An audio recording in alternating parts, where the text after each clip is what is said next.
नमस्कार दोस्तों, उड़ान एकेडमी की इस ई लर्निंग प्लेटफॉर्म पे मैं मोहम्मद रियाज आप सभी का स्वागत करता हूं। सब इंस्पेक्टर भर्ती परीक्षा में इंडियन ज्योग्राफी के कुछ इंपॉर्टेंट एमसीक्यूज को लेकर मैं प्रस्तुत हुआ हूं और इस वीडियो शुरू करने से पहले मैं आपको एक इन्फॉर्मेशन देना चाहूंगा रायपुर और बिलासपुर ब्रांच को लेकर कि उड़ान एकेडमी सब इंस्पेक्टर भर्ती परीक्षा का जो प्रीलिम्स और मेंस का जो सिलेबस है उसका पूरा कंप्लीट कवरेज करते हुए एक बैच स्टार्ट कर रहा है ऑनलाइन, ऑफलाइन और रिकॉर्डेड मोड पे। ये रायपुर हेड ऑफिस की बात करें तो 25 अक्टूबर को ये बैच स्टार्ट होगी। इवनिंग बैच है, 5:30 से 8:30 का समय होगा।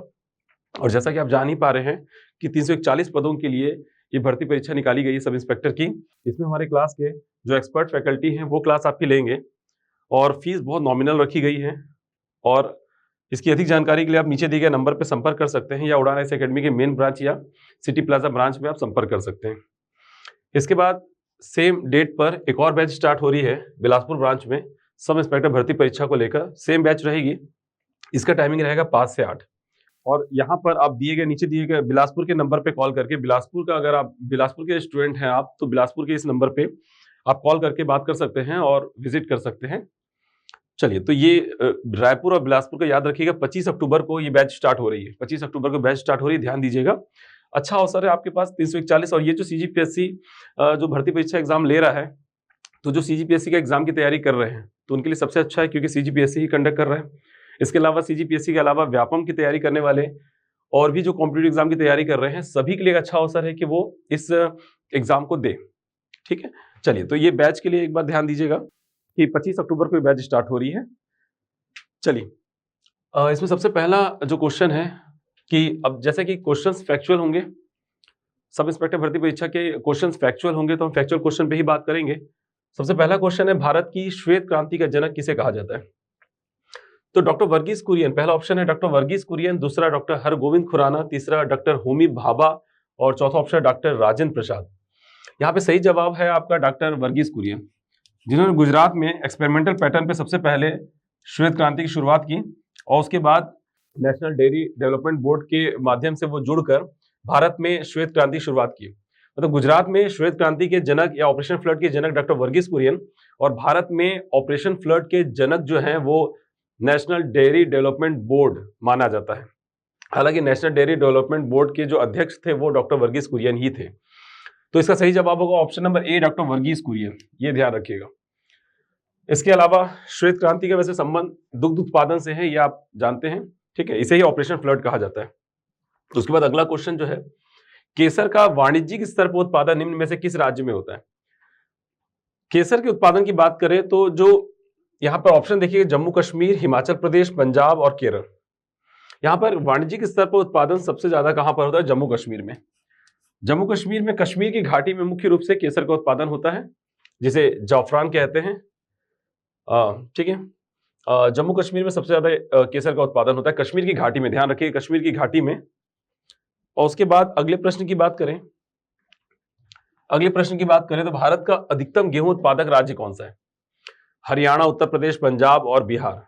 तो यहां पर ध्यान दीजिएगा, गेहूं का सबसे ज्यादा उत्पादन उत्तर प्रदेश में होता है क्योंकि गेहूं के लिए नॉर्मल 75 सेंटीमीटर वर्षा की आवश्यकता होती है और अधिकतम 100 सेंटीमीटर वर्षा इसके लिए अनुकूल होती है। और ये सबसे बेहतर है आपका उत्तर प्रदेश, जहां पर इतनी वर्षा होती है। उत्तर प्रदेश को अगर देखा जाए दो भागों में, तो पूर्वी उत्तर प्रदेश में 110 सेंटीमीटर वर्षा और पश्चिमी उत्तर प्रदेश में 90 सेंटीमीटर वर्षा होती है। तो ये जो उत्तर प्रदेश वाला क्षेत्र है वो गेहूं के उत्पादन के लिए सबसे आदर्श माना जाता है। इसलिए उत्तर प्रदेश, और एरिया भी बड़ा है, इसलिए उत्तर प्रदेश जो है वो गेहूं के उत्पादन पहला स्थान है, ये याद रखिएगा। उसके बाद आगे बढ़ते हैं अगले प्रश्न की।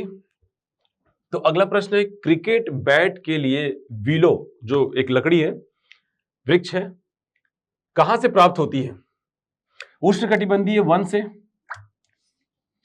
वर्षा प्रचुर वन से, पतझड़ वन से और शंकु वृक्षी वन से। तो बेसिकली विलो, जो कश्मीर विलो का इस्तेमाल किया जाता है, जो लकड़ी है वो ध्यान दीजिएगा, हिमालय के पर्वतों में अलग अलग ऊंचाई पर अलग अलग कटिबंध की वनस्पति पाई जाती है। तो सबसे पहला होता है उष्णकटिबंधीय वनस्पति, उसके ऊपर जाएंगे तो उपोष्णकटिबंधीय वनस्पति, उपोष्णकटिबंधीय वनस्पति, और ऊपर जाएंगे तो शीतोष्णकटिबंधीय वनस्पति, और ऊपर जाएंगे तो सम शीतोष्ण कटिबंधीय वनस्पति, और सबसे ऊपर है आपका शीत कटिबंधीय वनस्पति। तो होता यह है कि जो शीतोष्ण कटिबंधीय वनस्पति वाला क्षेत्र है, जो हिमालय की अलग अलग जगहों पे अलग अलग ऊंचाई के आधार पे होती है, 0 से 1500 मीटर, 1500 से 1800 मीटर और 1800 से 2400 मीटर। तो जिस मैं शीतोष्ण कटिबंधीय वनस्पति की बात कर रहा हूं वो 1800 से 2400 के बीच वाला क्षेत्र है। इस जगह पर जो वनस्पति पाई जाती है उसे कहते हैं पतझड़ प्रकार की वनस्पति, पतझड़ वनस्पति। और जो समशीतोष्ण कटिबंधीय वनस्पति होती है उसको कहते हैं सदाबहार वनस्पति, सदाबहार वनस्पति।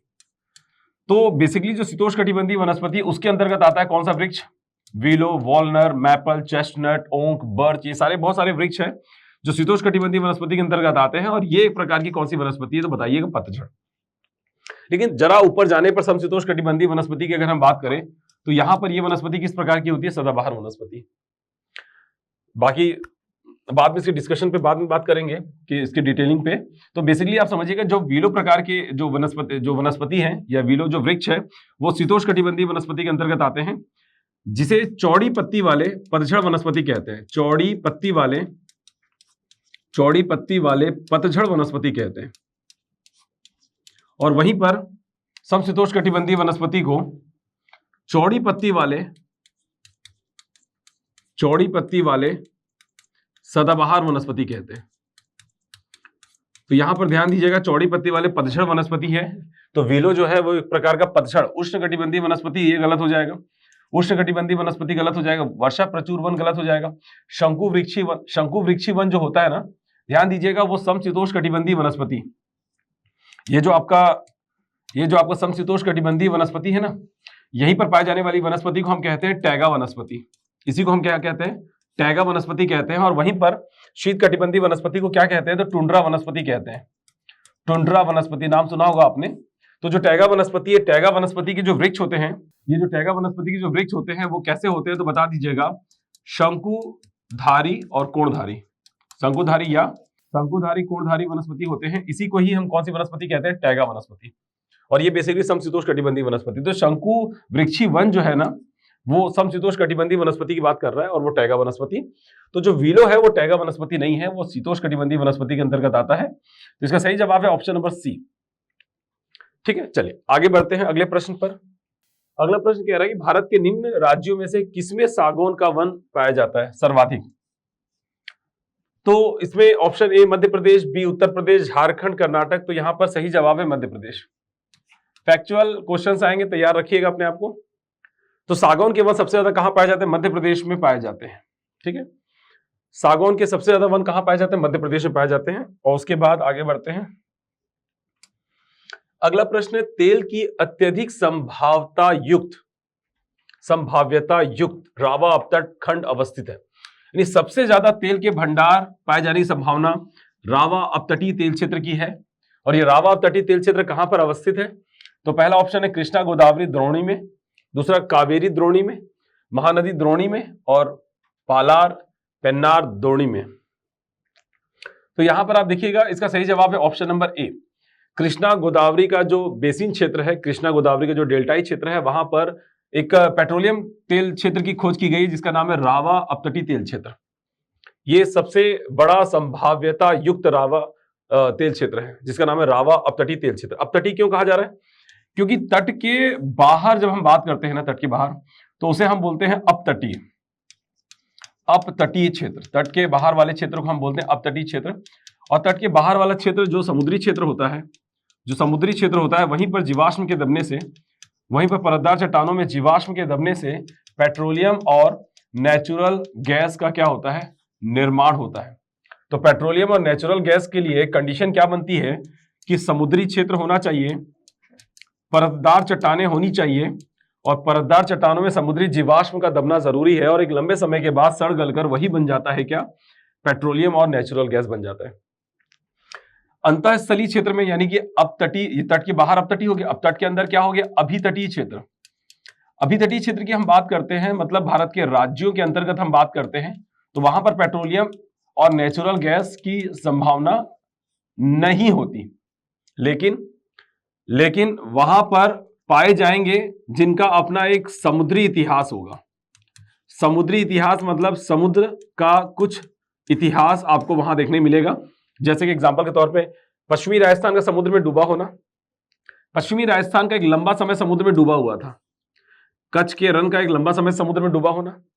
अगर एक लंबे समय समुद्र में डूबा हुआ क्षेत्र है और फिर कालांतर में वो स्थली हो गया, समुद्र के अंदर से ऊपर आ गया और स्थली बन गया, तो वो क्षेत्र जो अभी राज्य के रूप में आप देखते हैं जिसका लंबा समुद्री इतिहास था, तो वहां पर पेट्रोलियम नेचुरल गैस पाया जाएगा। अदरवाइज पेट्रोलियम नेचुरल गैस सिर्फ और सिर्फ कहां पाए जाते हैं? समुद्री क्षेत्र। क्यों? क्योंकि समुद्री जीवाश्म आपको सिर्फ समुद्री क्षेत्र में देखने को मिलेंगे, स्थल में समुद्री जीवाश्म नहीं होंगे। ठीक है, चलिए, तो इसका सही जवाब है ऑप्शन नंबर ए, कृष्णा, गोदावरी, द्रोणी।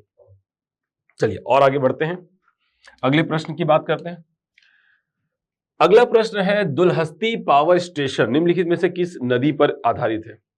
तो दुलहस्ती परियोजना, इसके अलावा सलाल, दुलहस्ती और एक बगलिहार परियोजना है। आप पढ़े होंगे तो पता होगा। एक ऑप्शन ए व्यास नदी, ऑप्शन बी चिनाब नदी, सी रावी नदी और चौथी हो गई आपकी सतलुज नदी। तो इसका सही जवाब है ऑप्शन नंबर बी, चिनाब नदी। चिनाब नदी पे सलाल, दुलहस्ती और बगलिहार परियोजना, ये 3 परियोजनाएं हैं। दुलहस्ती पावर स्टेशन जो है वो इसी चिनाब नदी पर स्थित है। तो इसका सही जवाब होगा ऑप्शन नंबर बी, चिनाब नदी। अब बात करते हैं अपने अगले प्रश्न की। पश्चिम बंगाल में रानीगंज का संबंध है। तो रानीगंज का संबंध पहला कोयला क्षेत्रों से, दूसरा लौह अयस्क क्षेत्रों से, तीसरा मैग्नीज से और चौथा कॉपर से। तो रानीगंज जो है वो संबंधित है कोयला क्षेत्र से। आपको बता दूं कि जो दामोदर घाटी क्षेत्र है, दामोदर भ्रंश घाटी क्षेत्र, याद रखिएगा, कोयले के लिए भ्रंश घाटी का होना सामान्यतः जरूरी है। क्योंकि इसी भ्रंश घाटी में, भ्रंश घाटी मतलब जब चट्टानें कौन से बल की वजह से? तनाव बल की वजह से जब चट्टानों में खिंचाव आता है और चट्टानें टूट जाती हैं, तो टूटी हुई चट्टान को जिसे आप दरार कह रहे हैं वही है आपका भ्रंश। और ऐसी जब 2 समानांतर भ्रंशों का निर्माण होता है तो ये चट्टानें टूट कर जमीन में क्या हो जाती है? धंस जाती है। और जमीन में धंसने की वजह से, देखिए, ये जमीन में धंसने की वजह से यहां पर भ्रंशों के बीच में एक भ्रंश घाटी का निर्माण होता है। एक भ्रंश घाटी का निर्माण होता है जिसे आप कहते हैं रिफ्ट वैली। और ऐसी एक रैंप वैली भी होती है, बाद में कभी मौका मिलेगा तो चर्चा करेंगे। तो ये बन गई आपकी रिफ्ट वैली। इसी चट्टानों के धंसने की वजह से वनस्पति दबती है और वनस्पति के दबने के बाद एक लंबे समय में हाई टेम्परेचर, हाई प्रेशर की क्रिया के परिणाम स्वरूप यह परिवर्तित हो जाती है कोयले में। तो वनस्पति से कोयला बनता है, याद रखिएगा। वनस्पति के दबने से क्या बनता है? कोयला। और वनस्पति के दबने की संभावना सामान्य तौर पे इसी भ्रंश घाटी क्षेत्र में होती है।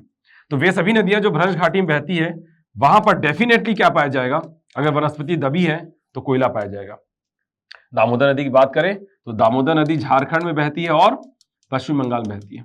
याद रखिएगा, वे सभी नदियां जो भ्रंश घाटी में प्रवाहित होती है, चाहे वो महानदी हो, गोदावरी, कृष्णा, कावेरी हो, वहां पर क्या पाया जाएगा? कोयला पाया जाएगा।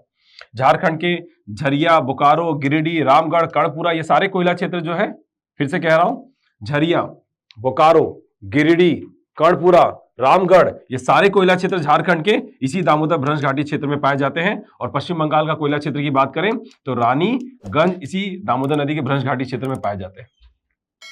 झारखंड का जो झरिया है वो पहली सबसे बड़ी कोयले की खान, मतलब सबसे बड़ी कोयले की खान में सबसे पहली कोयले की खान सबसे बड़ी कौन सी है? झरिया। दूसरे नंबर पे सबसे बड़ी कोयले की खान कौन सी है? तो रानीगंज। तो याद रखें, पश्चिम बंगाल का रानीगंज के अलावा भी अगर झारखंड के झरिया का संबंध किससे है तो भी आप बता दीजिएगा कौन से क्षेत्र से? कोयला क्षेत्र से। तो कोयला क्षेत्र का संबंध कर पा रहे हैं आप? जो नदी भ्रंश घाटी क्षेत्र में बह रही है उस भ्रंश घाटी क्षेत्र में कोयला क्षेत्र होगा ही वनस्पति के दबने के बाद। चलिए, तो इसका सही जवाब हो गया ऑप्शन नंबर ए, कोयला क्षेत्र। फिर अगले प्रश्न की बात करते हैं। भारत में प्रथम न्यूक्लियर ऊर्जा स्टेशन की स्थापना कहां हुई थी? पहला कलपक्कम, दूसरा कोटा, तीसरा तारापुर और चौथा हो गया नरोरा। तो इसका सही जवाब है ऑप्शन नंबर सी। 1969 में अमेरिका के सहयोग से 1400 मेगावाट उत्पादन क्षमता की तारापुर में परमाणु न्यूक्लियर रिएक्टर की स्थापना की गई, पावर स्टेशन की स्थापना की गई। तो सबसे पहला जो न्यूक्लियर पावर स्टेशन है वो तारापुर में स्थापित, महाराष्ट्र के तारापुर में स्थापित किया गया। 1969 में अमेरिका के सहयोग से 1400 मेगावाट की बिजली की उत्पादन क्षमता रखी गई। 1400 मेगावाट की उत्पादन क्षमता रखी गई। तो सबसे पहला जो न्यूक्लियर पावर प्लांट है वो महाराष्ट्र के तारापुर में स्थापित किया गया था। महाराष्ट्र के तारापुर में स्थापित किया गया था। डेट याद रखिए 1969, किसके सहयोग से? अमेरिका के सहयोग से। और कितनी मेगावाट की उत्पादन क्षमता है तारापुर की? तो 1400 मेगावाट की उत्पादन क्षमता है तारापुर परमाणु विद्युत केंद्र की। ठीक है, चलिए अब अगले क्वेश्चन की बात करें तो निम्नलिखित में से कौन सा मिलान सही नहीं है? मिलान सही नहीं है। राउरकेला स्टील प्लांट की बात करें तो यहां पर ध्यान दीजिएगा, हमारे भारत में ये जो 4 राज्य हैं सर्वाधिक खनिज समृद्ध राज्य हैं, जिनमें ये हो गया आपका छत्तीसगढ़, ये हो गया आपका उससे लगा हुआ उड़ीसा, ऊपर उससे लगा हुआ पश्चिम बंगाल, और यहां पर हो गया आपका झारखंड, और फिर एक मध्य प्रदेश भी आप इधर से लग जाएगा। ये 4 राज्य जो है, यहीं पर दूसरी पंचवर्षीय योजना से हमने 4 उद्योगों की स्थापना की थी, 3 उद्योग की स्थापना की थी, बाकी फिर तीसरी पंचवर्षीय योजना में की गई। राउरकेला स्टील प्लांट की बात करें तो उड़ीसा में राउरकेला स्टील प्लांट की स्थापना की गई। राउरकेला स्टील प्लांट की स्थापना उड़ीसा में। पश्चिम बंगाल में बता दीजिएगा दुर्गापुर स्टील प्लांट की स्थापना की गई। ये देखिए दुर्गापुर स्टील प्लांट जो है पश्चिम बंगाल में। फिर छत्तीसगढ़ में किसकी स्थापना की गई? भिलाई स्टील प्लांट बीएसपी की। और झारखंड में बता दीजिएगा बोकारो स्टील प्लांट की स्थापना की गई। ये तीनों स्टील प्लांट जो है 1959 में स्थापित किया गया, और झारखंड का बोकारो जो है वो 1964 में स्थापित किया गया, स्थापना वर्ष 1964। ठीक है, तो ये हो गई आपकी दूसरी पंचवर्षीय योजना, और ये हो गई आपकी तीसरी पंचवर्षीय योजना। ठीक है, तो ये हो गई तीसरी पंचवर्षीय योजना। ठीक है, चलिए इसके अलावा बात करें कि दुर्गापुर स्टील प्लांट किसके सहयोग से, तो बता दीजिएगा यूनाइटेड किंगडम के सहयोग से। राउरकेला स्टील प्लांट जर्मनी के सहयोग से। और यहां पर आप देखिएगा झारखंड का जो बोकारो और छत्तीसगढ़ का भिलाई स्टील प्लांट जो है वो यूएसएसआर के सहयोग से स्थापित किया गया था। यहां पर अगर कोई मिलान नहीं सही है तो वो है भिलाई स्टील प्लांट का जो महाराष्ट्र लिखा हुआ है। ये भिलाई स्टील प्लांट का महाराष्ट्र जो है ये गलत है, छत्तीसगढ़ इसका सही जवाब है। छत्तीसगढ़ में भिलाई स्टील प्लांट की स्थापना की गई थी। तो कौन सा मिलान सही नहीं है? तो ऑप्शन नंबर सी इसका सही जवाब है, क्योंकि ये गलत है। उसके बाद आगे बढ़ते हैं अगले प्रश्न की। तो अगला प्रश्न कहता है निम्नलिखित में से किस राज्य में 2 से अधिक प्रमुख बंदरगाह है? 2 से अधिक मतलब 2 से अधिक, 2 नहीं 2 से अधिक कह रहा है। तो 2 से अधिक बंदरगाह की बात करें तो 2 बंदरगाह भी हैं किसी राज्य में, जैसे महाराष्ट्र में मुंबई बंदरगाह और नावर शेवा बंदरगाह। लेकिन बात हो रही है 2 से अधिक बंदरगाह की, तो यहां पे तमिलनाडु को ध्यान दीजिएगा। ये जो तमिलनाडु है, तमिलनाडु में 3 अंतर्राष्ट्रीय बंदरगाह। ये राम सेतु हो गया श्रीलंका। जो मन्नार की खाड़ी है, मन्नार की खाड़ी में एक अंतर्राष्ट्रीय बंदरगाह है जिसका नाम है तूतीकोरिन। बता दीजिएगा मन्नार की खाड़ी में कौन सा अंतर्राष्ट्रीय बंदरगाह है? तूतीकोरिन अंतर्राष्ट्रीय बंदरगाह है। इसके अलावा आप राम सेतु के ऊपर की बात करें तो यहां पर एक चेन्नई बता दीजिएगा जो भारत का सबसे प्राचीन कृत्रिम अंतर्राष्ट्रीय बंदरगाह है, और दूसरा बता दीजिएगा एन्नोर जो चेन्नई का एक सहायक अंतर्राष्ट्रीय बंदरगाह है। चेन्नई का एक सहायक अंतर्राष्ट्रीय बंदरगाह है। क्यों? क्योंकि दूसरी सबसे ज्यादा ट्रैफिक कौन बियर करता है? चेन्नई। सबसे ज्यादा ट्रैफिक किस बंदरगाह में होती है? तो बता दीजिएगा मुंबई बंदरगाह। सबसे ज्यादा ट्रैफिक मुंबई बंदरगाह की है, और दूसरी सबसे ज्यादा ट्रैफिक जो है ठीक है, वो किसकी है? चेन्नई। दूसरा सबसे ज्यादा व्यस्त या सबसे ज्यादा बिजी बंदरगाह जो है वो चेन्नई है। और ये एक कृत्रिम अंतर्राष्ट्रीय बंदरगाह है, कृत्रिम इंटरनेशनल पोर्ट है। कृत्रिम इसलिए कह रहा हूं ताकि ये मानव निर्मित है, और मुंबई जो है वो प्राकृतिक है। तो प्राकृतिक में सबसे प्राचीन, याद रखिएगा, प्राकृतिक में सबसे प्राचीन जो है वो मुंबई है, और प्राचीन में सबसे कृत्रिम जो है वो चेन्नई है। चेन्नई की स्थापना 1875 में हुई थी मुंबई से पहले, और मुंबई की स्थापना 1880 में हुई थी। इस हिसाब से सबसे प्राचीन प्राकृतिक अंतर्राष्ट्रीय बंदरगाह मुंबई, और सबसे प्राचीन कृत्रिम अंतर्राष्ट्रीय बंदरगाह चेन्नई। और चेन्नई की स्थापना मुंबई से पहले की गई थी, 1875 में की गई थी। डेट याद रखिएगा। तो बात ये 2 से अधिक अंतर्राष्ट्रीय बंदरगाह की बात करें तो तमिलनाडु जो है वहां पर 3 अंतर्राष्ट्रीय बंदरगाह है। तमिलनाडु में 3 अंतर्राष्ट्रीय बंदरगाह है। सबसे पहला आप याद रखिए तूतीकोरिन, दूसरा चेन्नई, और तीसरा बता दीजिएगा एन्नोर। चलिए उसके बाद सेकेंड लास्ट क्वेश्चन जो है वो ये है कि भारत का कृत्रिम बंदरगाह कौन सा है? अब कृत्रिम अंतर्राष्ट्रीय बंदरगाह, देखिए बंदरगाह की में कौन सा वाला? तो अंतर्राष्ट्रीय बंदरगाह, इंटरनेशनल पोर्ट। बता दीजिएगा इंटरनेशनल पोर्ट। एक डोमेस्टिक पोर्ट भी होता है, यानी कि अगर हम पोर्ट की बात करें तो पोर्ट को दो भागों में बांटा गया है, एक इंटरनेशनल पोर्ट और एक हो गया आपका डोमेस्टिक पोर्ट। इंटरनेशनल पोर्ट हमारे पास 13 है और डोमेस्टिक पोर्ट की बात करें तो 200 से अधिक हमारे पास डोमेस्टिक पोर्ट है। लेकिन यहां पर ध्यान दीजिएगा, यहां पे ध्यान दीजिएगा, बात बंदरगाह की कर रहा है और बंदरगाह में भी कौन से बंदरगाह की बात कर रहा है, इंटरनेशनल पोर्ट की बात कर रहा है। तो कृत्रिम अंतरराष्ट्रीय बंदरगाह, ध्यान रखिएगा, बंदरगाह बहुत सारे हैं, डोमेस्टिक बहुत सारे बंदरगाह हैं, लेकिन इंटरनेशनल पोर्ट हमारे लिए इंपॉर्टेंट है। तो यहां पर ऑप्शन है कांडला, मंगलुरु, हल्दिया और चेन्नई। जैसा कि मैंने बताया था कि चेन्नई हमारा बंदरगाह जो है 1875 में निर्मित, ये भारत का सबसे प्राचीन कृत्रिम इंटरनेशनल पोर्ट है, आईपी इंटरनेशनल पोर्ट। तो कृत्रिम बंदरगाह की बात करूं तो मंगलुरु पे जो न्यू मंगलोर अंतर्राष्ट्रीय बंदरगाह है, मंगलुरु अंतर्राष्ट्रीय बंदरगाह, हल्दिया में जो बंदरगाह है, कांडला में जो बंदरगाह है, चेन्नई में जो बंदरगाह है, उन सब में चेन्नई अंतर्राष्ट्रीय बंदरगाह जो है वो कृत्रिम अंतर्राष्ट्रीय बंदरगाह और सबसे प्राचीन कृत्रिम अंतर्राष्ट्रीय बंदरगाह है। तो इसका सही जवाब हो गया ऑप्शन नंबर सी। और उसके बाद हम बात करते हैं सबसे आखिरी क्वेश्चन की, कि किसी क्षेत्र में जनसंख्या का घनत्व, जिसको आप जन घनत्व कहते हैं, किसकी संख्या से मापा जाता है? लोगों की, दूसरा बच्चों की, फिर उसके बाद परिवारों की और फिर मकानों की। तो बता दीजिएगा, सही जवाब है ऑप्शन नंबर ए, लोगों की। कि प्रति वर्ग किलोमीटर में रहने वाले लोगों की संख्या, क्या बताएंगे? प्रति वर्ग किलोमीटर में रहने वाले लोगों की संख्या को ही जनसंख्या घनत्व कहते हैं। ना बच्चों से, ना मकानों से, ना परिवारों से, लोगों की जनसंख्या को, देखिए प्रति वर्ग किलोमीटर में रहने वाले लोगों की संख्या को क्या बोला जाता है? जन घनत्व कहा जाता है। तो ये हमारा आखिरी क्वेश्चन था और आशा करता हूं कि इस वीडियो से आपको कुछ फायदा हुआ होगा।